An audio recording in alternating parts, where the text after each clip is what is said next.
Hey guys, my name is Elijah, and in this tutorial I will show you how to add project in portfolio. This is actually pretty simple and straightforward, just follow my steps. First, go right here to portfolios and click on it. Now this will open up your portfolio section and you have to open your portfolio that you want to add a project to. Now in order to add a project to this portfolio, you'll have to go right here to add work.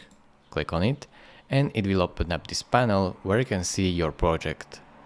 Click on your project and as you can see, this project is successfully added to this portfolio.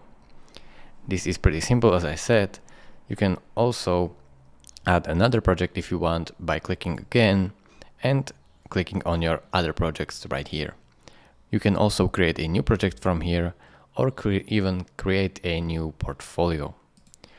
So it is really simple. Thank you for watching. If this video was helpful to you, consider subscribing and liking this video, and I will see you in the next tutorial. Bye bye.